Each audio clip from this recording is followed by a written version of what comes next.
At the end of chapter 1, Nick wondered if they may need to know the French word for murder. Let's read on and find out. Chapter 2, La Chacquerie. La Chacquerie was in the Latin Quarter, a dark, busy area on the south side of the River Seine. Here the streets were full of students and the smell of cheap food. It was a small, narrow building, wedged between an art gallery and a cafe. A metal cat, more rusty than grey, hung over the main entrance, and there were brightly coloured flowers in the front windows. On closer inspection, they turned out to be made of plastic. The reception area was so small that if you went in too quickly, you'd be out the other side. There was a receptionist standing behind the desk, which was just as well, as there wasn't enough room for a chair. He was an old man, at least 60, with a crumpled face and something terribly wrong with his eyes. When he looked at our passports, he had to hold them up beside his ear. He took our names, then sent us to a room on the 5th floor. Fortunately, there was a lift, but it wasn't much bigger than a telephone box. Tim and I stood shoulder to shoulder with our cases as it creaked and trembled slowly up. Next time, I decided, I'd take the stairs. The truth was that Bethley hadn't been too generous with their accommodation.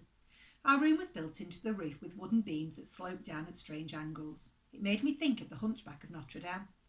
You needed a hunched back to avoid hitting your head on the ceiling.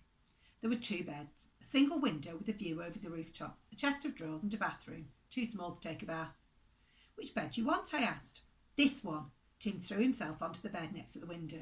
There was a loud ping as several of the springs snapped. I sat down more carefully on the other bed. It felt like the duvet wasn't just filled with goose feathers, but they'd also left in half the goose. We dumped our luggage and went out. This was, after all, Thursday morning, and we were only had till Sunday afternoon. Back in the reception area, the receptionist was talking to a new arrival. This was a square-shouldered man with narrow eyes and a black, slicked-backed hair. He was wearing an expensive charcoal grey suit. Both of them stopped when they saw us. I dropped the key with a clunk. "Merci," I said. Neither of the men said anything. Maybe it was just my accent. There was a mirror next to the front door, and but for that, I wouldn't have noticed what happened next.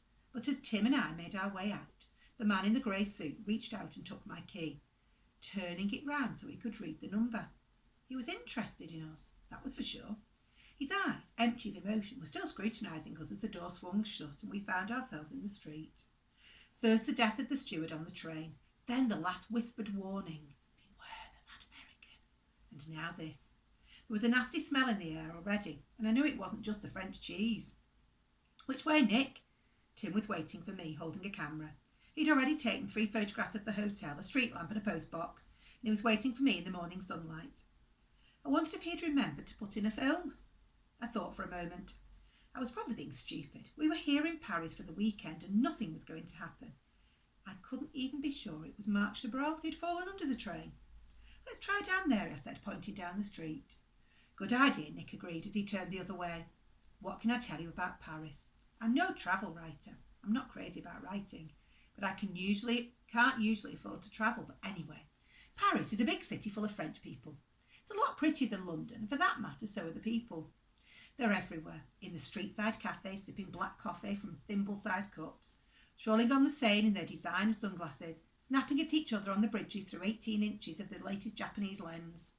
The streets are narrower than in London, and looking at the traffic, you get the feeling that war has broken out. There are cars parked everywhere. Actually, it's hard to tell which cars are parked on the pavements and which ones are on the streets. But the strange thing is that nobody seems to be in a hurry. Life is just a big jumble that moves along at its own pace, and if you're in a hurry to leave, then maybe you should never have come there in the first place. That first day, Tim and I did the usual tourist things. We went up the Eiffel Tower. Tim fainted, so we came down again. We went to the Cathedral of Notre Dame, and I took a picture of Tim and another of a gargoyle.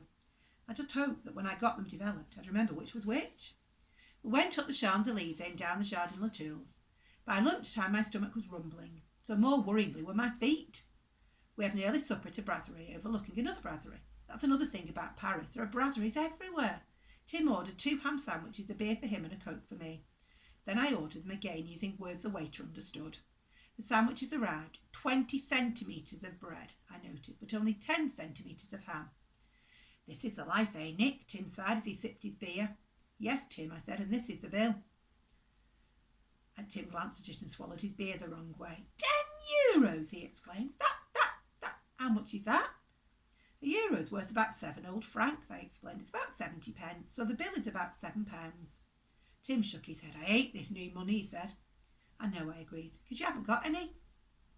We were walking back in the direction of the hotel when it happened. We were in one of those quiet antique streets near the Seine when 2 men appeared blocking our way. The first was in his 40s, tall and slim, wearing a dark white linen suit that was crumpled and dirty, and it hung off him like a newspaper bag. He was one of the ugliest men I had ever seen. He had green eyes, a small nose and a mouth like a knife wound. None of these were in quite the right place. It was as if his whole face had been drawn by a 6-year-old child. His partner was about 20 years younger, with the body of an ape, and if the dull glimmer in his eyes was anything to go by, a brain to match.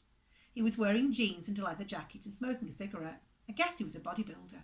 He had muscles bulging everywhere and a neck that somehow managed to be wider than his head. His hair was blonde and greasy. He had fat lips and a tiny beard sprouting out of the middle of his chin. Good evening, White Suit said in perfect English. His voice came out like a whisper from a punctured blue. My name is Bastille, Jacques Bastille. My friend's name is Lavache. I wonder if I might speak with you. If you want to know the way, don't ask us, Tim replied. We're lost too. Oh, I'm not lost. Oh, no, Bastille smiled, revealing teeth the colour of French mustard. No, I want to know what he told you. I want to know what you know. Tim turned to me, puzzled. What exactly do you mean, I asked. The steward on the train. What did he tell you? There was a pause. Then, Lavache? Bastille nodded, and his partner produced what looked like a little model of that famous statue, the Venus de Milo. You know the one? The naked woman with no arms that stands somewhere in the Louvre. No, thank you, Tim began. We're not. Lavache pressed a button, and 10 centimetres of razor-sharp metal sprang out of the head of the statue. It was a neat trick. I don't think the real statue ever did that. Tim stared at it. Where is it? Bastille demanded. Your friend's holding it in his hand, Tim gasped. Not the knife, sacre bleu! Are all the English such idiots? I am talking about the object, the item that you were given this morning at the Gare du Nord. Wasn't given anything, Tim wailed. It's true, I said, even though I knew that it wasn't. Bastille blinked heavily. You're lying. No, we're not, Tim replied. Cross my heart and hope to... Tim, I interrupted. Kill them both, Bastille snapped. They really did mean to kill us there and then in that quiet Paris street. Lavache grabbed his knife, his stubby fingers curving round the base. A bead of saliva glistened at the corner of his mouth. I glanced back, wondering if we could run, but it was hopeless. We'd be cut down before we could take a step. The older one first, Bastille commanded. That's him, Tim said, pointing at me. Tim? I exclaimed. The knife hovered between us. But then suddenly a party of American tourists following a guide rounded the corner. There were about 20 of them, and the guide was holding an umbrella with stars and stripes attached to the tip. They were jabbering excitedly as they descended on us. There was nothing Bastille and Lavache could do. Suddenly they were surrounded, and realising this was our only chance, I grabbed hold of Tim and moved away, keeping a wall of American tourists between us and our attackers. Only when he'd come to the top of the street, where it joined the wide and busy boulevard Saint-Michel, did we break away and run. But the 2 killers weren't going to let us get away quite so easily. I glanced back and saw them pushing their way through the crowd. Bastille shoved out a hand, and one of the tourists, an elderly woman, shrieked and fell backwards into a fountain. Several of the other tourists stopped and took photographs of her. Bastille stepped into the road. A car swerved to avoid him and crashed into the front of a restaurant. 2 lobsters and a plateful of mussels were sent flying. Someone screamed. It still wasn't dark. The streets were full of people on their way to restaurants, too wrapped up in their own affairs to notice 2 English visitors running for their lives. I had no idea where I was going, and I wasn't going to stop and ask for directions. I grabbed Tim again and steered him up an alleyway, with dozens more restaurants on both sides. A waiter in a long white apron, carrying several trays laden with plates and glasses, stepped out in front of me. There was no way I could avoid him. There was a strangled cry, then a crash. Excusez-moi, Tim burbled. Fortunately, I didn't know enough French to understand the waiter's reply. The alleyway brought us back to the Seine. I could see Notre Dame in the distance. Only a few hours before, we'd been standing on one of its towers, enjoying the view. How could our holiday have become a nightmare so quickly? This way, Tim, I shouted. I pulled him across a busy street. Cars screeching to a halt, horns blaring. A gendarme turned around to face us, a whistle clenched between his teeth. His hands scrabbling for his gun. I swear he would have shot us. It except we're already on the other side of the road, and a few seconds later Bastille had reached him, brutally pushing him out of the way. The unfortunate gendarme spun around and collided with the cyclist, both of them clapped in a tangle of rubber and steel. The last I saw of the gendarme, he'd got back to his feet and was shouting at us, making a curious high-pitched noise. Evidently, he'd swallowed his whistle, which had now got lodged in his throat. The river was now right in front of us, with a pedestrian bridge leading over to the other side. Bastille and Levant were already crossing the road, blocked for a moment by a bus that had slipped in between them and us. "The river," I said. Tim reached into his pocket and took out his camera. "No," I yelled. "I don't want you to photograph it. I want us to cross it." We ran onto the bridge, but I hadn't taken more than a few steps before I saw we'd made a bad mistake. The bridge was closed. There was a tall barrier running along the middle of it with a men at work sign, but not a sign at all of any men actually doing any work. They'd left their tools though. There was a wheelbarrow, a pair of steel girders, a cement mixer, and even if we could have climbed over the fence, it would have been hard to get through. "Gotta go back," I shouted, but it was too late. Bastille and Levant had already arrived at the entrance to the bridge and were moving more slowly, both of them smiling. They knew they had us trapped. Levant had his knife out. It was difficult to hear with the hum of the traffic, but I think he was humming. We couldn't go back. We couldn't climb the fence. If we climbed over the other side, we'd probably drown. This was only March, and the water would be ice cold.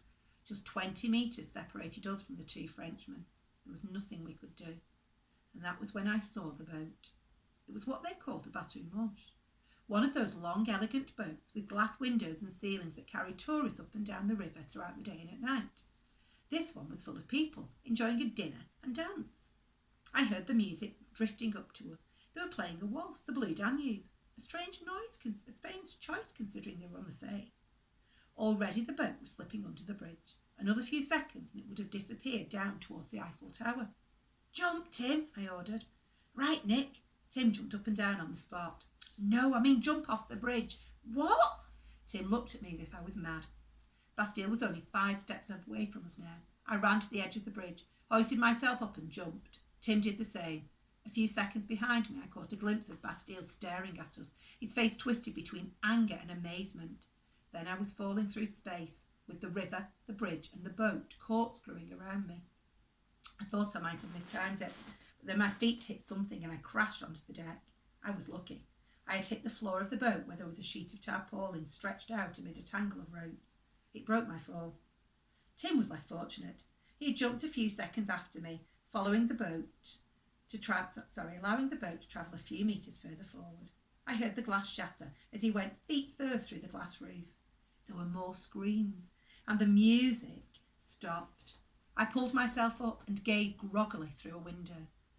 Tim had landed on one of the tables and was lying there, sprawled out, surrounded by broken plates and glasses, and with what looked like a whole roast duck in his lap. A man in a blue uniform had appeared on the deck. He was staring at me in horror. He was the captain of the boat. There were a couple of waiters with him. I didn't even struggle as the 3 of them grabbed hold of me. I wondered if they were going to lock me up or throw me over the side. Certainly it didn't look as if they were going to invite me in for a dance or something to eat. I twisted round and took one last look back at the bridge. Bastille and Levant were leaning over the side, watching, and as if I'd been dragged inside, they vanished, swallowed up in the gathering gloom. That's the end of chapter 2. And before we read chapter 3, can you find out what happened to Notre Dame? Not too long ago.